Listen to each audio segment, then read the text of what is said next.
very good evening to all of you. On behalf of LUB Udyog Bharati, Karnataka chapter, a very, very warm welcome to all the participants. Let me briefly introduce LUB Udyog Bharati Karnataka for the benefit of our new members and the speakers.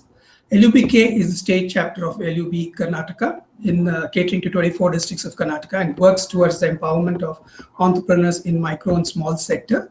It plays a very, very important role in promoting trade and investments in the state. Being the apex organization in Karnataka for MSMEs, it regularly interacts with senior government officials, both from the state and the center, on critical issues concerning MSME sector.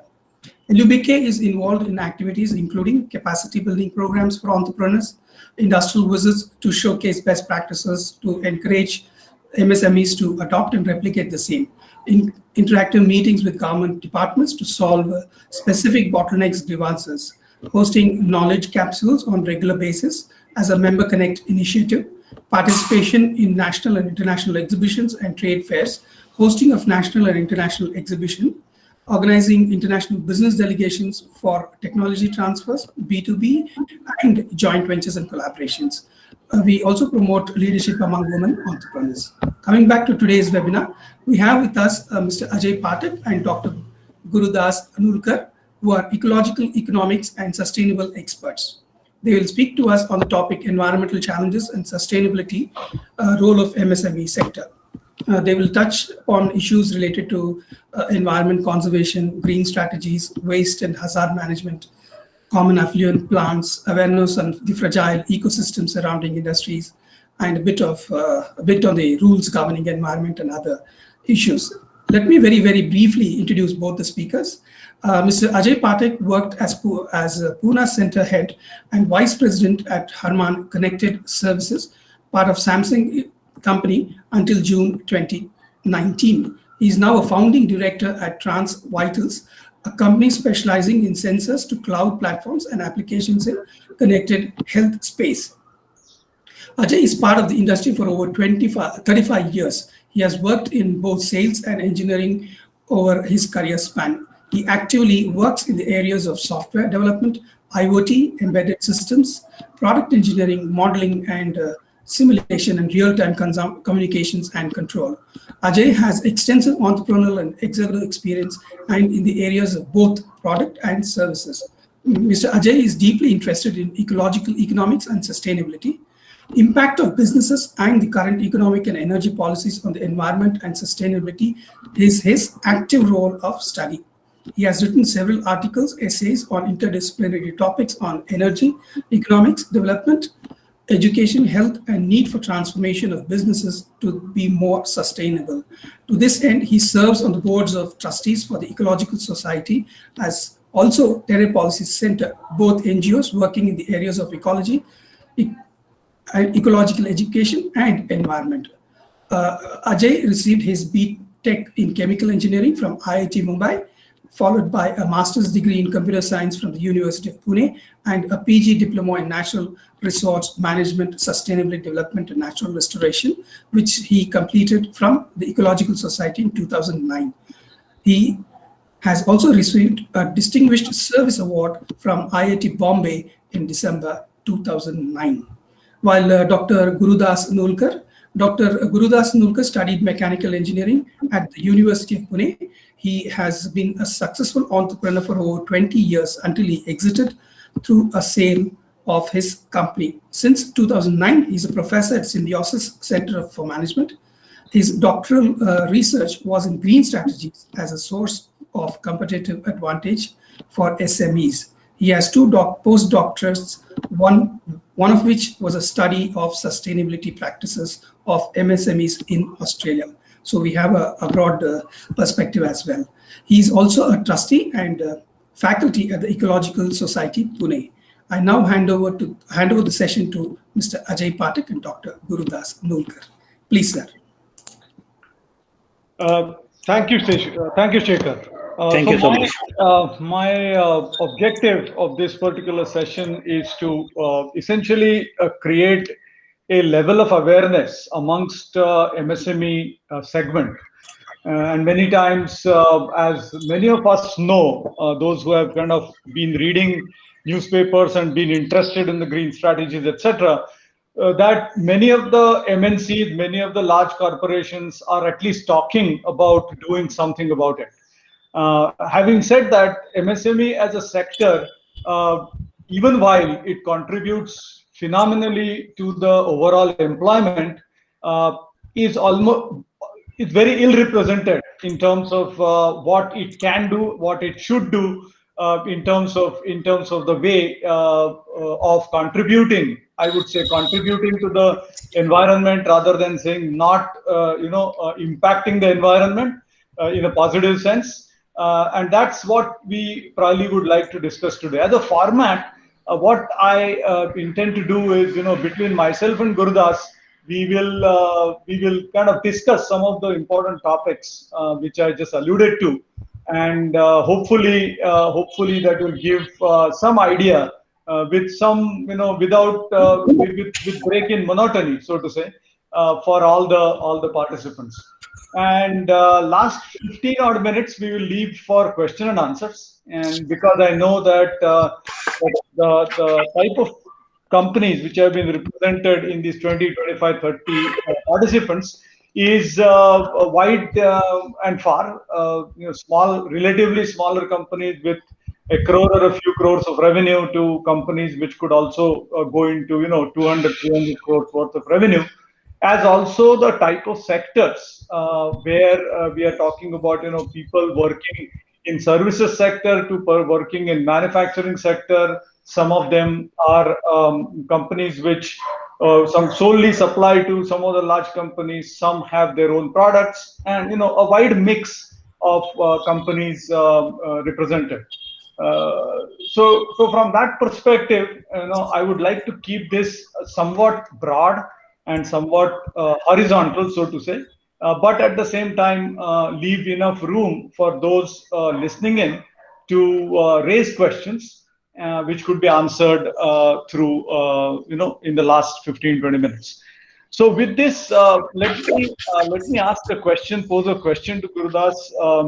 See, one of the things that rules and regulations talk about, about environment protection, is more from a perspective of do as little harm to the environment. Having said that, do you think it is a better proposition to look at this from saying, how can I contribute to the environment, as a small company, and how would you kind of look at this perspective as a starting point for this discussion? Yeah, thank you so much, Shekhar, as well as Ajay, for setting the tone right. One of the things which I would like to talk about to answer the question which Ajay has posed is to give you a brief idea about what I did during my doctoral studies, which was not too far a time ago. And at that time, I was studying the green business practices of MSMEs, micro, small, and medium enterprises. And from that study, I was able to put together so to say, a framework for SMEs on how they could do that. But coming back to the question posed by Ajay is, what are the imperatives that SMEs need to look at when they are thinking of going from brown to green and green to, whatever, I mean, brown to greener, greener to green. So that kind of thing. And the biggest driver for this, the lowest hanging fruit of environmental strategies and green business efforts is saving costs. And there are various ways of saving cost, and in manufacturing, lowering energy consumption, recycling water, reusing material which you are throwing away, so on and so forth. And that is not even something that we are going to talk about, because MSMEs are brilliant in that. When it comes to saving cost, everybody knows exactly the tricks of the trade. They know where they're consuming more electricity. They know where they're consuming more water or more resources, and they can squeeze out the efficiency, so to say, from those sections. So part one is the lowest hanging fruits of green business strategies is that it saves costs. Going up to the next level is that if you are really turning greener than what you were yesterday, it is actually going to open up a humongous amount of new business opportunity. And that, I think, Ajay, is something which SMEs tend to overlook. They don't see it as easily as cost reduction from energy saving, cost reduction from water saving and resource saving. But the bigger opportunity, and the one which I actually saw in my research, is that it clearly opens up new business opportunities of export customers, opportunities of customers who have sustainability programs, and I'm typically talking about B2B business, right, not B2C. At the moment, I'm talking about B2B. So in B2B, if I'm serving large customers, if I'm serving Toyota Kirloskar, if I'm serving Samsung, if I'm serving Apple, then these are the companies which actually have sustainability programs, and they need those brownie points for their sourcing, for their vendors, for their supply chain. And that is where the SMEs can come in. So the two aspects which I broadly try to classify is, one is saving costs, and second is what I call as differentiation, creating a differentiated value proposition to your end customers. Perfect. Very good. So I think, on that note, I am just going to step a little bit, take one step back and talk a bit more about, the impacts and what impacts businesses do on the environment. Because one of the things that many companies, especially those entrepreneurs, and typically most of the entrepreneurs are engineers, and they are, engineers, or in some cases scientists or economists. So what happens is that the sole focus of their business, keeps on to how to make the next rupee, and how to make the next rupee without really bothering about, whatever that comes into the way, without really bothering about the medium term and the long term. So I would like to, present something where, if you really look at, let me take an example of our health, right? And that's a good analogy for health of business as well. So if I decide and not work on my health in terms of, keeping myself, so do your regular exercise, sleep well, eat well, etc., it is unlikely that you are going to have good health on a continuous basis. Slightly in the middle ages, you will start getting on to the diabetes type 2, and hypertension, and anxiety and depression. All these issues will start popping up, right? And that's not because that you just turned 35 or like you turned 40, but it is primarily because you didn't take enough care in the journey to your age of 35 or 40. So interestingly, many of these MSMEs have a long lifespan. Interestingly, they go through generations many times, right? And they continue to work in a particular fashion. And therefore, it is even more important for these companies to ensure that there is enough effort that is put in from a perspective of mid-term and long-term sustainability, not just from a financial sustainability perspective, which anyway all the entrepreneurs try and do in this particular sector, but even more so from a perspective of sustainability of the environment. Now, if we go take an example of a chemical plant, right? And there are many chemical plants. I used to travel quite extensively to the southern part of Gujarat, where there are plenty of chemical plants. And I'm sure that even in Karnataka and other parts of South India, there are many. One of the things that they did for a long period of time, even while there were regulations in place, etc., was somehow externalize pollution. So essentially, whatever for example, they put out their toxins in the water. It's a very good example of externalizing pollution without really understanding that that's going to come back to them. And lo and behold, few years later, many of the people in and around those towns started falling ill. And that was primarily because there was this water which was highly polluted, which leached into the groundwater supply, which was being consumed as potable water by people around. Now, if they had taken good measures, Now, these aspects which came in probably 10 years, 5 years, 10 years later wouldn't have shown up. And because of that particular incident, there was lot of fines that they had to pay, but not just fines for that matter, but they suffered in terms of their health as well. Their employees suffered, absenteeism increased. So these are the kinds of issues which we kind of lose track of, especially in our day-to-day perspective, day-to-day running of our organizations. So this is just an example that I wanted to cite to see to demonstrate that there is a tremendous impact in terms of what we unknowingly do or sometimes even knowingly do. It is very crucial that some of these things are well attended to, unless we are not concerned about some of these immediate impact of what we try and do. The second part which Gurudas also talked about was related to efficiencies. And in spite of the fact that Gurudas has given you 120 marks on saying that all of you are superbly resource efficient, I would like to bring back one very specific element which is kind of typically missed or not thought of, I would say, rather than missed. So many times what happens is, especially in terms of water, there are unless you are pushed to the wall, you will very rarely reuse water.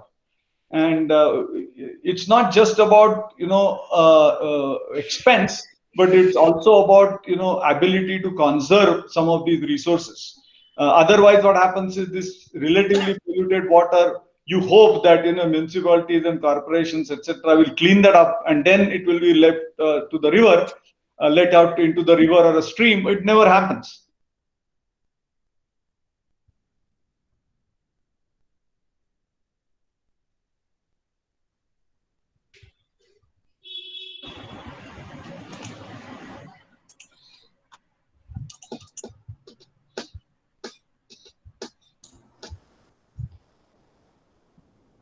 Dr. Gurudas, you can continue. Yeah, I think Ajay, we've lost Ajay. Yes. Okay, so I would just kind of like to show you a couple of slides which I have prepared, and for that I'll share my screen. Just give me 1 second. Tell me when you can see the screen. Huh?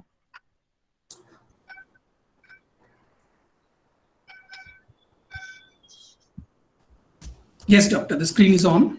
You can see? Yeah, okay, yes. Great. So I would kind of like to show you a couple of why green, the business benefits of green practices. So let's start with this, first and foremost, the obvious thing is the savings from reduced consumption of materials and resources. That's what I was saying, that SMEs are quite aware of that. Right. The second is savings from the use of recycled content. Now, this is something which is not, again, very easy to see. Probably Ajay, before he left, was trying to say that, how recycled content can contribute to efficiency of resources. Like he was talking about water, I can also talk about material within, the manufacturing process. The third is, sorry? He's joined back us. Yeah, yes, Ajay. That's okay. Yes. Continue, Gurudas. I will take on next. Yeah. So you stopped at grey water reuse, and I just picked up and thought, what are the business benefits? The third is the improved productivity of resources. The machine utilization, land utilization, area under the roof. All of these things were there. Fourth, and something which is not so present in India today, is financial incentives from lending institutions. If the ABN AMRO Bank, which is no longer in existence today, was the first bank in the world to incentivize green business practices. They started giving a lower interest rate to their lenders, to their borrowers, sorry. But very soon, I'm absolutely positively sure we are going to see this from Indian banks also. Those, if you are borrowing debt, those who are in equity, this is not too applicable for them. But even in equity, even for startups, there are funds which are exclusively looking at businesses to invest in those who are sustainable in their basic principles. So financial incentives from lending institutions are there. Lower premium from insurers. Now, again, this is not seen in India today, but this is very much present in the developed countries. If you have lower environmental risks, if you have lower risks of pollution getting fined and so on and so forth, then insurers are going to charge you lower premium. And most importantly, something which is not easily quantifiable and something which is very clearly overlooked by SMEs is lowering their environmental risks in business. Today in India, we are fortunate, or rather unfortunate, that environmental enforcement is very, very weak. But imagine a period or time when environmental enforcement is done with IoT, with drones, and with things which we don't know today. Then the MSMEs are the ones who stand the greatest chance of being caught in environmental risk assessment, because they do not have the wherewithal, they do not have the management prowess to understand the legal terms and to comply with the legal terms. So this is the first set. The green ones are the first set of business benefits, which I call as the financial benefits. But there's a whole set of non-financial benefits which I was discussing about earlier, which is improvement in the quality of products. Now that is something which is very clearly seen in the world. Whenever you go in for green business strategies, the quality of your products are increasing. Advantage with current customers, like I said, so your current customers, if you show them that you are environmentally complying with certifications or things like that, then you are going to get some advantage, maybe a higher share of business, or maybe a preferred vendor kind of a status, so on and so forth. Advantage in acquiring new customers, and especially customers from abroad. Take the case of IKEA. IKEA has recently come to India. The furniture manufacturers and the timber processors who were environmentally complying were the ones who got the first preference to be their vendors. There are hundreds of timber processors in India who were just left in the lurch. IKEA is not even looking at them because they are not compliant. And so GE, for example, GE is based in Bangalore and Pune. Vendors who are compliant with, who are using ROHS material, who are REACH certified, who have all those kind of things, are the ones who can be looked at by companies like GE. Export opportunities is something like improved image with customers is something which is very important. Again, less so in India, but in foreign companies it is there. Attracting better employees and better morale of employees is something which is seen all across the world. Companies which are greener than the other conventional companies, they do attract better talent. You can advertise in your job requirements and status for that, and that is what is going to be beneficial. So just to summarize what I talked earlier and what Ajay was trying to say, I just showed it in one slide, and these are also the things which I found in my research within the company. So Ajay, you want to go back to what you were saying? Sure. So thank you, Gurudas, for presenting most of the important points, both direct financial benefits as well as soft benefits, so to say, of why one should go green. So to emphasize on some of these, many of the companies, those who are supplying into large companies, are actually now asking actively, like IKEA, that you must be compliant, and not just on a regulatory basis. They have their own mechanisms of audit, and they go a few steps further than just pure regulation, right? And in fact, I will give another example of a fairly large organization in Pune with whom we are currently working on a reforestation program. Now they realize that eventually many of the businesses impact environment in different ways, directly or indirectly. Now, for example, some businesses require direct natural resources like timber, take furniture or take paper. But you might also see that there are businesses which seemingly are seemingly green, but for example, it is considered very easily that IT industry working out of home or working out of a small office is green. I think there is a need to question some of these aspects, because the way you serve your customers, it depends on the type of customers you serve and type of suppliers you work with.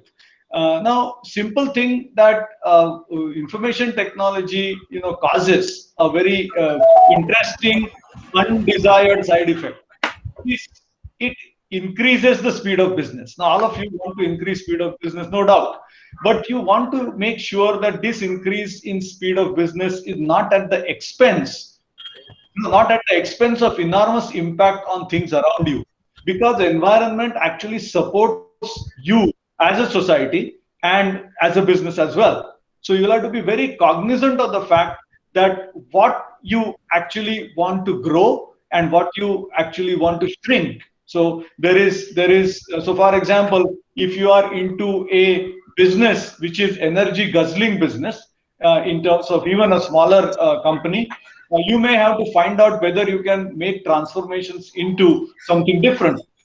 If you are looking at material that is something which cannot be destroyed, can you actually replace that material with something else, right? If you are into products which you make, sell, products then get thrown ultimately, can you make products which could be taken back, refurbished and given back, right? So these are the kinds of things that you have to start thinking, because every act of production essentially has an impact in the environment, because you're using energy, you're using material, you are externalizing most of these costs. Sometimes the type of businesses land up cutting trees, cutting forests, which actually are responsible for sequestering carbon, sequestering your own pollution, right? So the aspect of your business in terms of what kind of impact it is likely to incur on the environment is important for all of you to understand. And each business would have its own flavor of impact. So I would not say that every business would have exactly the same kind of side effect. But I wanted to provide you some examples of side effects that you could get into and not really realize in the first place to start with. So step one is ensuring that you are actually looking at all of your business cycle, right from sales and marketing to distribution to support to manufacturing, to figure out which are the places and where am I making this particular impact. Once you are able to identify that these are the 10 different things where I'm making the impact, I can then say, okay, let's start with the Pareto principle. Let's do 80-20, which is the one which is making the maximum downside impact. And look at that, pick up that process and start working on start working on minimizing that, and keep doing that on an ongoing basis. It is not a job. For example, you might ask a consultant to come in and say that I want to fix my business. The consultant will give you 100 different things to do, but you won't be able to do these things in one shot. Number one. So you'll have to first look at it, prioritize it, and make sure that you continue to work on an ongoing basis towards this transformation. So as I said, transformation could be in terms of the lowest hanging fruits like energy and material resources. It could be in terms of redesigning your products. It could also be in terms of redesigning the way you do business. In terms of, for example, it is possible that you are today in a products business, but can you actually use that product to create a service around the product so that your product is long lasting, your product can be upgraded and not really thrown away? So these are the kinds of things in terms of how you do your business later, the type of business models and revenue models that you can get into is also a very important aspect when we talk about sustainability of businesses. Ajay, I have a couple of examples to give when it comes to servicization of products, and that's something which is not very easy to understand, and therefore I thought I could just pitch in and share a couple of examples. So what Ajay was saying is, can you change your business model instead of doing small changes in the way you're doing business right now? So changing a business model from product to service is not very easy to see, but with these two examples, I think I'll be able to convince you that it is possible, and there are many ways, many companies which have started doing that. The first company to do this was a company called Xerox, and obviously all of you have heard of the company called Xerox, which is into business machines and they're photocopiers. So Xerox saw that the technological progress in the photocopying machine was very, very rapid. and every 1 or 2 years they would come out with a new model. Now it is practically impossible for an organization, for a customer, to keep throwing away their photocopying machines every year and buy something which is a new technology. So what Xerox said is, we will not sell you the machine. We will leave the machine in your premises. You take out photocopies, and every month you pay only for the photocopies that you take out from my machine. At the end of the year, I will take back the machine, give you a new machine with the latest technology, and the old machines, I'm able to reuse a lot of parts whose life is 10 or 15 years or 20 years, right? So there are two things which happened. The first thing which happened is Xerox was able to reduce its cost of the new products, right? Because they were able to reuse a lot of material from the old materials into the new. The second important thing which happened was Xerox was able to sell to a huge market. Even MSMEs were able to, buy photocopies now. Not many were able to buy the photocopying machines, but you can pay for the number of photocopies that you have. So it actually increased the size of the pie for Xerox. There's another company which I would like to give an example. So this is a servicization of products. You sell the service of photocopying rather than the product. The second example is that of Thermax. And some of you would have heard of a company called Thermax. They're based in Pune and they make boilers, right? They make boilers which make steam. There are a lot of industries which require steam. There are very small industries, and especially, and I would like to give an example of Bangalore here. And I was working in Thermax at one point of time in my early career. There are idli manufacturers in Bangalore who need a boiler, because their throughput is huge. They need to make thousands of idlis in the day, and it is practically impossible to make the idlis in the small steam stand. So Thermax developed a model for these idlis, and they saw that this boiler, the idli manufacturers were not able to buy them because they were small corner shops which were making these thousands of idlis. So Thermax said, we will keep our steam, and you pay us by the amount of steam that you're using. Lo and behold, what happened is there were so many people who were able to afford that boiler, right? And Thermax also was able to take back and give them new things. And so that's what Ajay was trying to say by servicization of products. And in fact, I will add another very interesting example where we actually actively worked as suppliers to Unilever. Now, I know that Unilever is a large company, but this gives you a very interesting perspective. And this was, as you know, Unilever supplies water purifiers in various shapes and sizes to various levels, right from individuals to communities to large water purifiers. Now, at a consumer level, they decided, or they wanted to experiment with an idea that they would not sell these purifiers at all. They would sell purification service. So what they will do, therefore, is instead of trying to get the 12,000 rupees or 24,000 rupees by selling a particular unit, they would say, you just pay me 50 paisa a liter of potable water. Right now, many times, and most of the last mile consumers, it is easy for them to actually pay 50 paisa a liter, and instead of investing in a purifier, and at the same time, you're making sure that your health is better, and you don't spend enormous amount of capital expenditure in a day, at the time of purchase of this equipment. So this particular example, again, it's an extreme example. You're talking about a service which otherwise you would not think of. There are now air conditioning companies which are saying that I will sell you comfort as a service. So you don't worry about your boxes, whether they are good, bad, ugly, whether they fail, work. That's our responsibility. We will make sure that you are comfortable at your home. And these approaches create new opportunities again.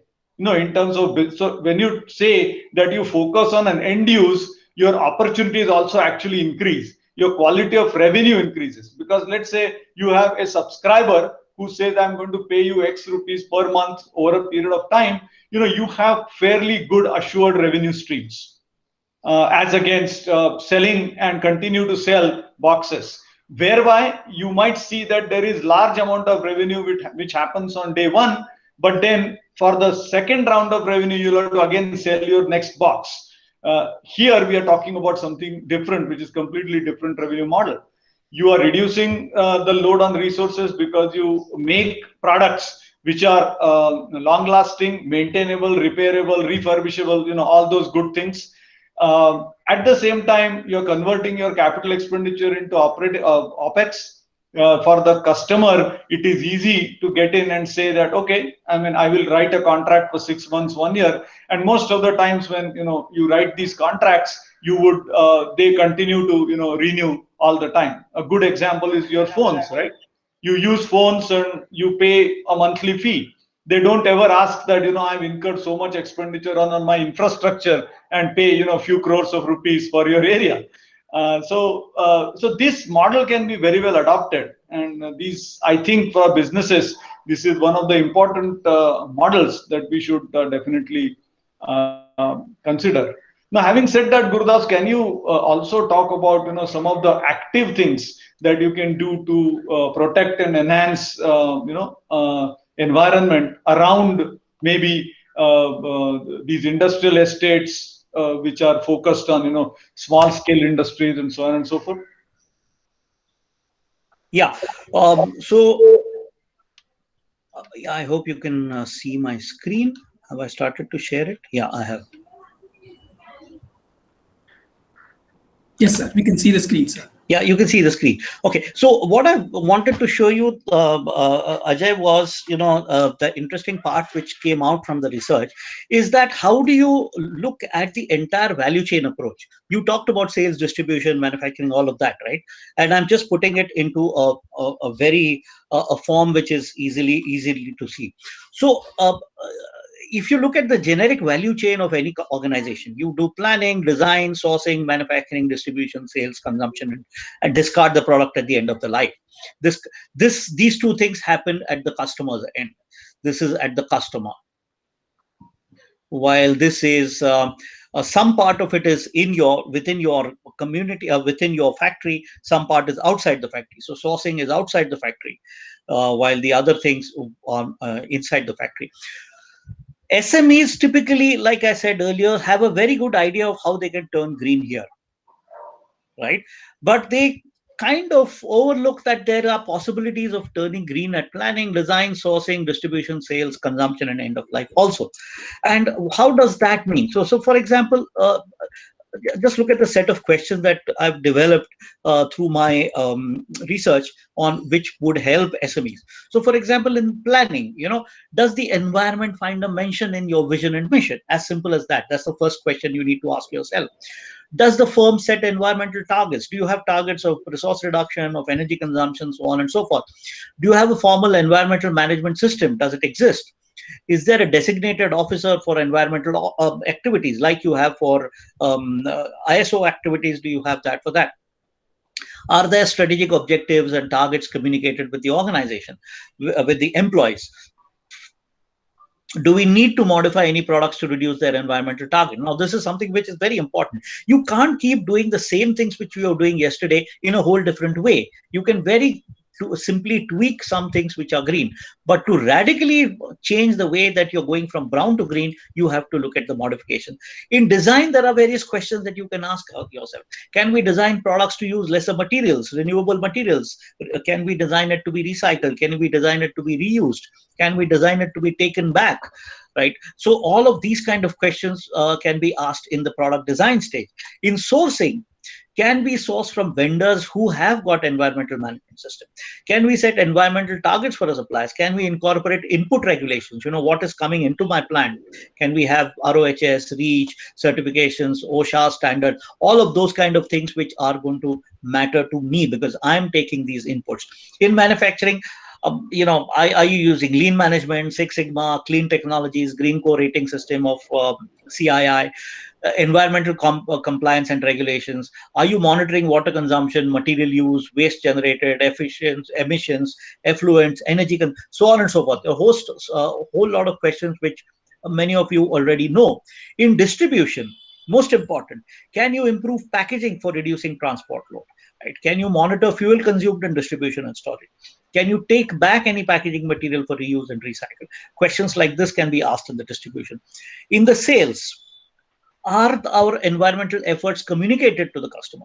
Many times SMEs have told me that, we are doing all of this, but we are not getting any advantage. Then I ask them, have you told what you're doing to your customers? He says, no, we are not telling them. So what is the whole point? If you're not communicating what you're doing within your factory, then the customers are not going to understand.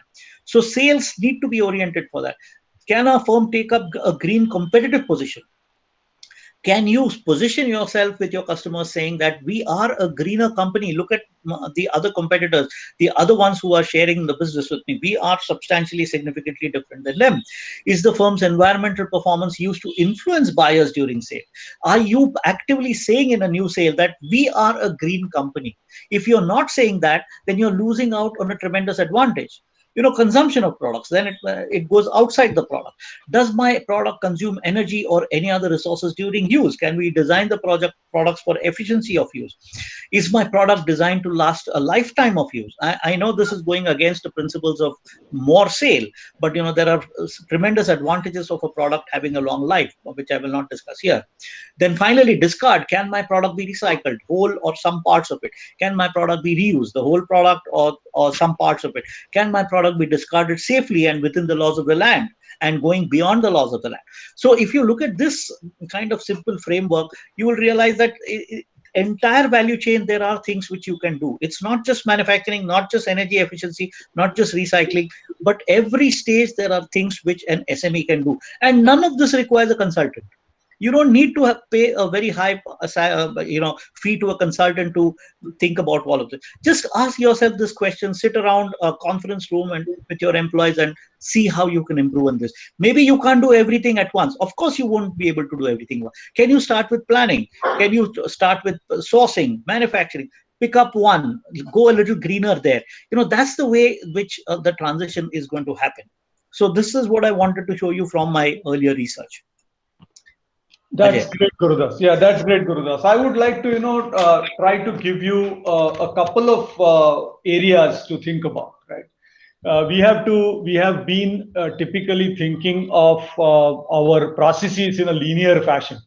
So as the product leaves your factory and is in the customer's premises, your job almost ends. You might support the customer for a given period of time, etc. But you believe that your responsibility has ended, right? Now, instead of that, we have to start thinking cradle to cradle.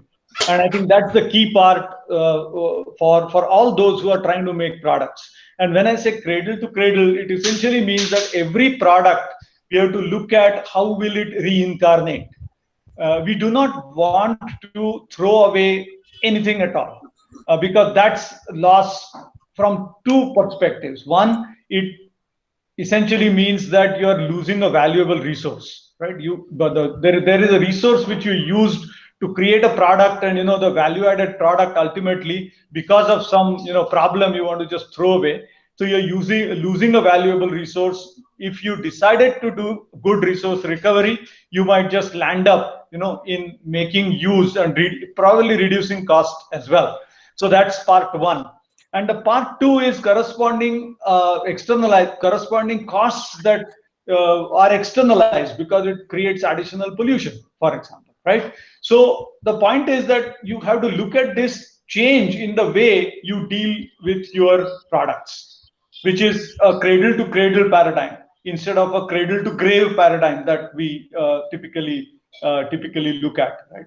And that is a key part of the possible transformation, and it is possible at a smaller scale, because there are people who are intimately knowledgeable about products. In a typical large company, there is one little department which keeps doing products, and everybody else doesn't even know how these products are made, and they how to communicate these with customers, etc. many times. But in a smaller organization, it is also very much possible that as you are very close to these products, you start inculcating this philosophy where you say that I want to make sure that my product is not the product doesn't travel just through a linear process. Everything has to come back. And once I have this cycle closed to a great extent and think about reincarnation of my own products, I think I'll be able to correspondingly not do the what you say, impact on the environment because I need fresh virgin material, as an example, right? So this is a very crucial element. And the second part, which also I wanted to talk about, was that as much intervention you can do upstream rather than downstream is always helpful. Again, I'll give you an example of our own water, right? So if you decide that your water which goes into the river, so there are multiple possibilities. One is the water is not contaminated at all. That's the best possibility, right? So at your home, you take utmost care that the water that goes out is not bad, not contaminated at all. For that matter, I would like to cite an example of a German company, right? And that was done through a very interesting regulation tweak, where it used to, put out its water, which was polluted, into a river. And there was a lot of problem with downstream villages who used to consume this water. So the regulation tweak was that you had to put the water upstream and you had to consume the water from the river. Right now, there was a situation where they would have landed up eating their own pollution.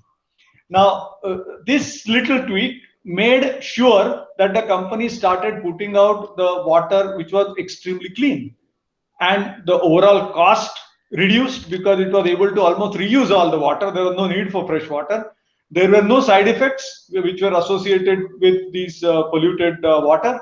And so the point is that you take these actions upfront, upstream. I think you'd land up also solving several problems together, and at many times at a much lower cost. So think about these two aspects of cradle to cradle and interventions as upstream as possible. So you make your product in a way that you are able to refurbish it, rather than saying that let me take back my product, melt the metal, remove the plastic parts, and figure out what to do, or maybe convert plastic into fuel. Now, those are not necessarily great strategies. They might help, in terms of environment in some way. But if you design the product better, I think it's going to go a much longer way. So with this, I think, Gurudas, do we want to open for questions? Yeah. So I just have one slide to share now. Sure. And the question which is often asked is, so what do we do today? What do we do tomorrow? What is it that you can actually do? Do we do everything today, or is there a path to follow? I've just listed out a very simple path of transition. And that path of transition, there are 3 levels. The first level is, what is the basis? The basis of the first level is compliance and control. Are you within the law of the land? Are you following all the environmental regulations and rules that have been laid out? That's compliance and control, which means, and what are you measuring? You're measuring the pollutants, the emissions, and the energy. That's it. 3 simple things. That's the lowest level that I think many of us are already doing. At the second level, you're talking about prevention and reduction. Prevention of environmental risk and reduction of material consumption. So here, you're talking about material use, direct energy, indirect energy, water, non-product output, all of that, what is going out of your factory, you're measuring. All of that which is coming into your factory, you're measuring. 2 simple things, your inputs and your outputs. And the third stage is the basis is the design for environment. Have you modified your operation so that your product is designed for the environment? DFE is an upcoming thing, and you will see, if you search for DFE, design for environment, you will see a lot of things which can be done. And what is to be measured is the entire life cycle. Are you looking at the cradle to cradle, like Ajay said just now, or are you just looking at manufacturing? So this is the simple transition path for a sustainable SME. Today, you may be at level 1 and it's saving cost. To go to level 2, it's probably going to need some more capabilities and competency. But can you gain them? That's not something which is very expensive. You're not adding any capital equipment. You're not making any expenditure. You are actually saving costs. And at the third level, there is a significant chance of improvement and new products. New customers, potential with new customers. So that's broadly speaking, and of course, it's not as simple as this. There are many nuances to each one of these levels, but I just showed you a very brief thing about, what could be the transition path. So with that, I'm done, and we can throw open for questions. Ajay. Perfect. Thank you very much, sir. Thanks a lot, sir. The floor is open for the questions. Please go ahead.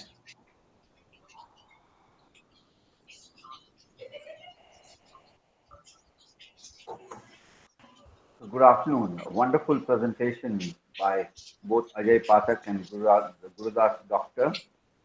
And the very good learning points about how we can start from the compliance and controls and go into the design for environment thinking. Very important aspect. Question for micro and small industry per se, and particularly in the Pina industrial estate, they are facing a huge amount of problems from the environmental pollution due to the electroplating chemicals which are being released into the environment because of non-compliance to the rules and regulations from the last maybe 20, 30 years. Do you have any suggestions for our members what they can do? We are trying our level best to arrange for an ECP at Kenya for this aspect. So Pina Industrial Estate is the largest MSME estate in Asia. So So I would suggest, this is something which you have to do with your local pollution control board. So the Karnataka State Pollution Control Board is the authority who is directly in charge of mitigating any such problems. And if they are not responding, you can directly go to CPCB, which is the Central Pollution Control Board located in Delhi. And CPCB is directly governed by the Ministry of Environment. So Ministry of Environment, CPCB, and KSPCB. So these are the three levels. Ideally, Karnataka State Pollution Control Board must act on this. They have to penalize those who are doing this pollution, and they have to rectify whatever has been done. And there is a mechanism for rectification. There is a mechanism for taking money for whatever has been done in terms of pollution. That is point number one. So going with the authority. But the second and the most important thing is about talking to your local administrative body. So urban local body, ULB. And that urban local body has a lot to lose if people are going to move out because of the pollution. And if that is conveyed in the right spirit to the urban local body, then the urban local body has a responsibility to act upon whatever is dissuading the SMEs to carry on their own business. So that is the second level which can happen. And the third level, which I don't think is very would be easily taken, is by individual unit holders themselves. Individual unit holders themselves can come together and think of a strategy to mitigate the pollution problem of that. It's not easy. It is capital intensive. You will need a lot of money for that.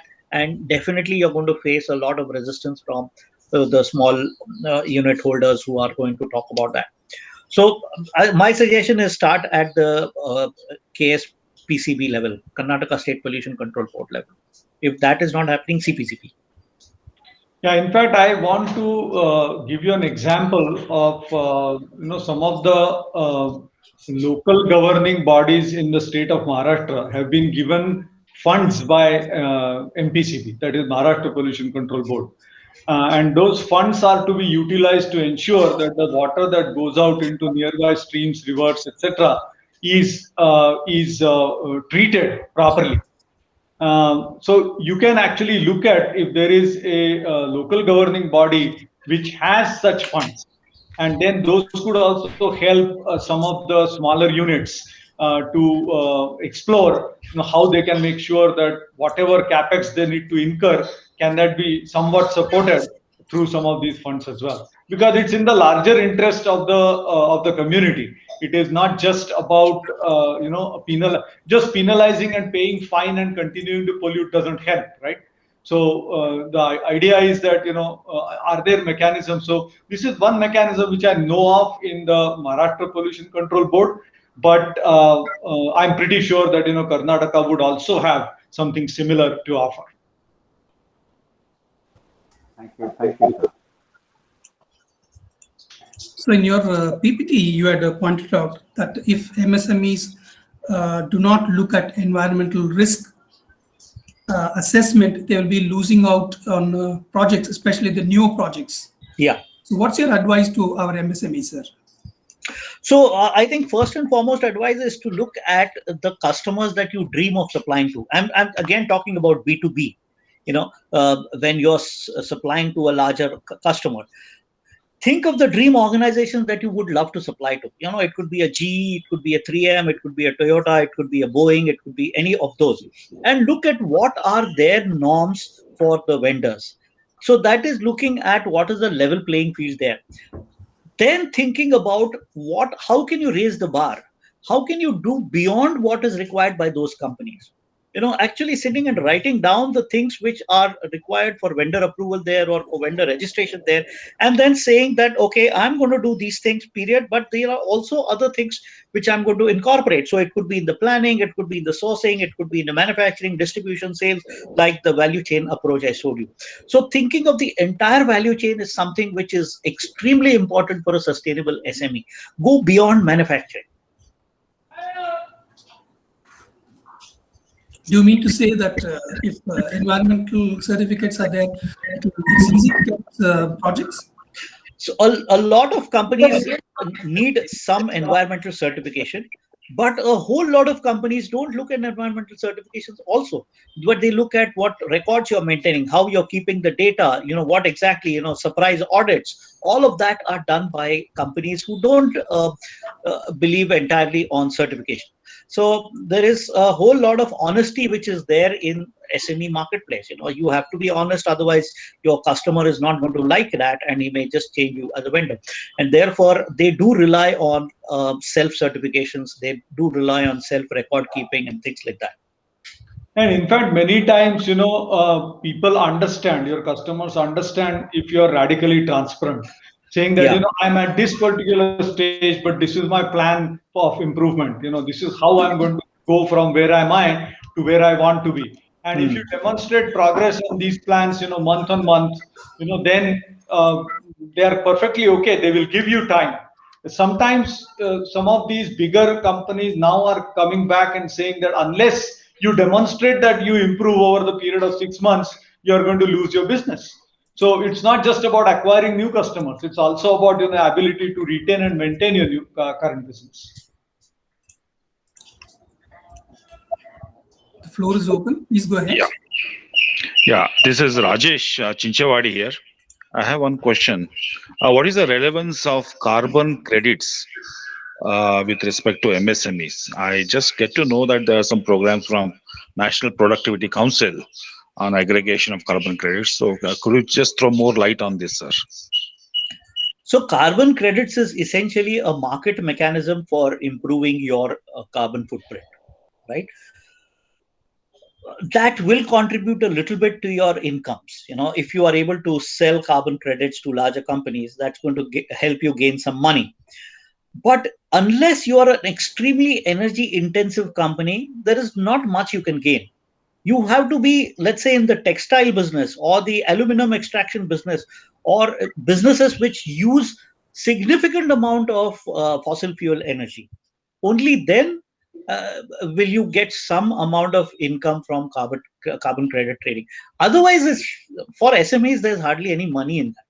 It's just done for, okay, I'm doing carbon credit trading. It's also not going to be very interesting for your customer if you have a B2B customer. So let me just, demystify this a little bit. Carbon credit essentially means that are you improving to reduce your dependence on fossil fuels? And how much reduction have you achieved? Or for that matter, are you doing any compensatory activities such as afforestation, whereby you are creating what is called as, carbon sequestration pool, whereby these trees will eventually sequester or absorb carbon which is being spewed out by various industries. And for each of these ton of carbon that you can consume or reduce, you will get a credit. And that's, I think, and of course there are certain areas very clearly mentioned as to where you can get a carbon credit, and where you cannot. And at that point, you can say, okay, therefore, I am sequestering 10 tons of carbon I'm just giving you some random numbers. 10 tons of carbon over the period of years. Per ton of carbon I'm saving or sequestering, I am going to get $10. So you'll end up getting $100. So that's what is simply speaking carbon credit and trading carbon. Ajay, can I ask you? Thank you. Sure. Many of the waste segregations that take place in various residential apartments, like organic and non-organic, even industries will have waste. Yes. If you give this idea of what types of waste, when you sell and what money you gain, if you classify, because all the industries definitely produce chemicals or non-chemicals as waste, correct? Then you have it in liquid form, or you have it in material form, like paper or non-paper. So if you have a method of classification and find out for every industry what waste is going to generate what wealth, maybe they will be incentivized to do better segregation of their waste so that it goes and feeds to a larger mechanism. For example, I'll just give this so that you can understand. You all know that in an academic institution like a university, newspapers of all languages and editions are available. I was a director of one of the colleges, and I still remember there should be one person only handling newspapers. And you can imagine every month the number of newspapers, journals, and other things which are going waste was enough to take care of his salary and also take care of the waste. So is it possible to do some remedial measures in the MSMEs so that each one knows this waste, I have to give it to this person will buy it from me. So that is incentivized. Please. Yeah, thanks, Suresh. Thanks for asking this question. If you really look at this whole aspect of waste segregation, industrial waste is messy. I can tell you, at the least, especially when you have industries of various categories clubbed together in an industrial estate. So one of the things that a whole industrial estate together can do is say that I have these categories of wastes. And the categories of waste, for example, could be packaging waste. That is one of the broad, and even within packaging waste, there are the packaging can happen in wooden cartons, or packaging can happen in plastics, and so on and so forth. So even those have to be categorized. So really speaking, there are only two types of waste if you talk about industry. One type of waste, I call it as a biological waste, which means something that can be recycled. And the second category of waste is, I call it a technical nutrient, which means that it is not really a waste. It can potentially be completely reused in some form or shape by some industry or the other, right? So the simple mechanism of saying that, identifying which of these can go into nature and nature doesn't get affected. So for example, waste food, and there are canteens everywhere in industrial estates. Waste food is an example where which can go directly into nature in one form or other.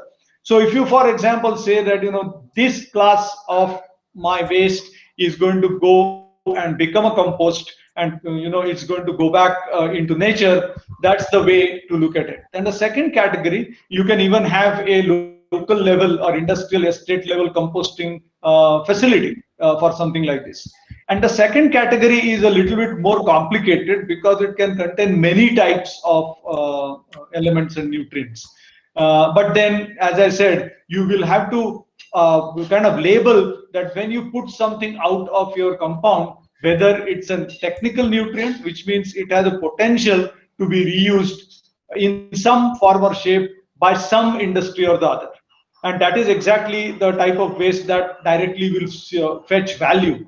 And the second category is, you can compost it and actually use it to make your industrial estates greener. So just to make things a little simpler, I thought this is what I can talk about. One more thing you should understand is, anything that is going out has actually come into your industry. So for example, if you look at a simple material balance, you will see that even the toxins that go out have come in some form or other, and after post processing, they have gone, they are going out, and they can be again used and converted into usable forms. And that is why I clearly suggest that we classify, especially in the industrial estates, your waste into two broad categories. One broad category to be taken care of locally, and the other category slightly more difficult. But I think as you start classifying within that category, I think there is a lot of use of most of that material which is going out. Mr. Narayana Prasanna, do you have any questions? Mr. Narayana Prasanna? Sir, if Narayan Prasanna is waiting for his turn, there's a very good point that you've told, sir. The many big industries like Toyota and other companies around, in and around Bangalore and the rest of the country, they normally give away the work which is the most messy to micro and small industry sector. That is why the PME has been largely affected by the chemical process of plating and others. So neither the big companies pay the money for cleaning the environment, nor they will give the increase in price for the micro and small industries to take care of that problem. What do we do in such a case? Yeah, as I suggested, identifying the streams of waste that you generate, not mix these streams together, I think is one of the first steps that you must take. And that is going to go a long way. Many times, because of all these different streams of waste without segregation or mixed together, they cause far more damage. Not just cause far more damage, but you actually see that there is value which you can obtain through segregation and kind of what I call as pre-processing.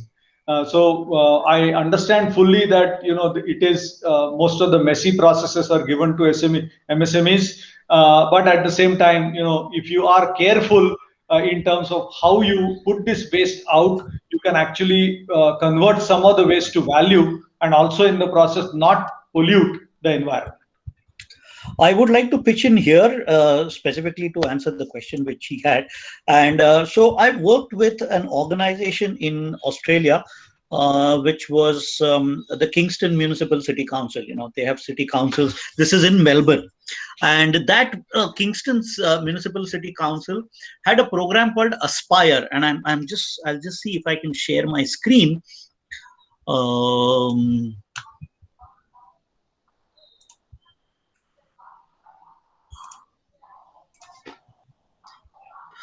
Tell me when you can see the screen.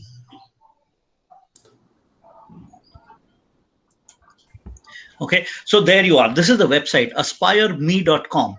Empowering businesses to exchange waste as a resource. Can you see the screen? Can you see my screen? Yes, sir. Yes, sir. Very much. Yes, we can see that. So I would suggest that you look at this website. They have case studies, and these are only SMEs. The entire Kingston City Council has done this for SMEs. Aspire is a program where businesses can exchange waste as a resource. So let's say Mr. Srinivas has got offcuts of mild steel.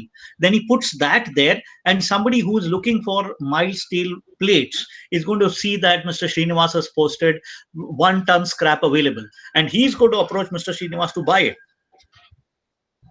So they have listed several different things, and over 500 businesses across Australia are now working in this Aspire program.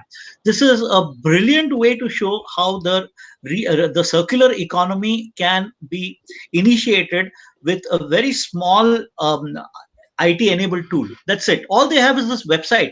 There's no company, there's nobody there who's managing it, nothing. You have to go up on the website, put in what scrap you have, and I'm going to search for what scrap I want on that website, and I come up with that. So it's a very easy thing to do, actually. And you can look at the case studies of what all they have done with the scrap. They have a lot of case studies there.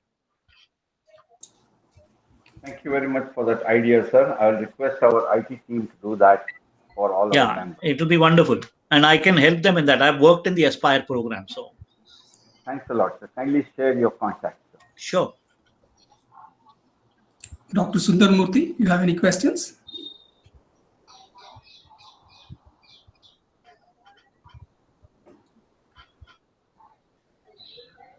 Shivananda. Good afternoon, sir. It was a nice presentation and interesting presentation. No questions. I just want to share my experiences. I was a consultant to Hindalco, Okay. That time, in one of the meetings, I suggested let them put a large godown for aluminum vessels. Anybody can bring old vessels back and collect a new one. It's your father has made investment for that. You don't have to do any investment, because aluminum today, what aluminum he gives may be much lesser rate that when his father bought it. So now he wants to exchange, and aluminum is proven to be the most sustainable material. Even if you melt 9,800 times, nothing happens to aluminum. Only melting loss will be there, nothing else. So that way, aluminum is supposed to be the most sustainable material, and we should use more and more aluminum in place of plastic. So that is what we were discussing, and that was our suggestion to Hindalco at that point of time. But anyway, these consumer items of aluminum go in the small scale industries, so Hindalco was not interested. But then we gave that idea to a lot of small scale units, especially Kerala and Tamil Nadu, where vessels are made. In fact, they could put a shop, and they can, something like an exchange of old vessel to a new vessel with a nominal charge. That would be a great thing to collection of scrap also. I mean, that's just I wanted to share that with you. That's all. Nothing else. Very interesting. Yeah. Mr. Niranjan Kumar, any questions you want to ask or suggestions? Mr. Niranjan Kumar? No, I don't have any. But then it was quite an interesting this as such. A lot of inputs that we could get. Anyway, I am into welding automation. So we we make automation for welding applications. And then we advise them to go for fume extraction and such kind of this thing, wherein this your metal oxide is in large industries. They are today going in for all that, because your pollution control board, they are insisting for such kind of arrangements. So fine. Anyway, I have no any this thing. Only thing is, I have got a lot of inputs from your your discussion as such. Thank you, sir. Thank you. Yeah, I'm Prasanna here, Narayan Prasanna here. That was a very nice presentation from Ajay Phatak and Dr. Gurudas on environmental challenges and sustainability for MSMEs. It is everyone's responsibility for saving Mother Earth by reducing the production or usage of environmentally hazardous raw material or packaging material or processes related to non-friendly processes. MSMEs should think implementing the nature-friendly processes so that they can contribute to the nature, soil, water, ecology. So it is time for us to save. At least we are seeing for the past, observing it for the past 2 decades, what are the environmental changes. MSMEs, we are small, yes, we are small, but number of MSMEs throughout the country or in the globe, it is too high. So the restrictions from the government may be less, but on ourselves we should contribute. We have to think ourselves. We have to save our planet. Thank you, sir, for your wonderful presentation on MSME's role, especially. Mr. Shivanandavati, Bojat, sir, anything you want to share?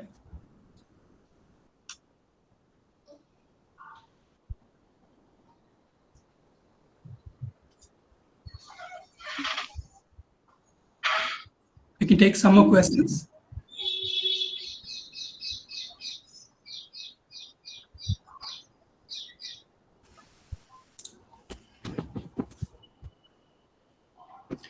think there are no more questions. Okay. Yeah. I'm extremely thankful to you, to our speakers today, Mr. Ajay Phatak and Dr. Gurudas Nulkar, for their very, very extensive session today. We really appreciate all of them for accepting our invite and addressing our members today. I'm very, very sure that our members are hugely benefited out of this session, and we'll see if we can redo that environmental risk assessment aspect. On behalf of Laghu Udyog Bharati, once again, thank you all to the speakers. Thanks a lot, sir. To our participants, if you want to have any specific session or a topic on with reference to MSME, please do call us or write to us, and we will surely ensure that web session will be held with the domain expert on that particular subject. With this, I formally close the session. Thank you very much. Thank you, Shekhar. Thank you so much. Thank you. Bye-bye.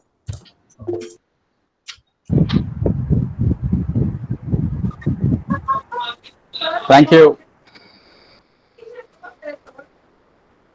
Thank you very much.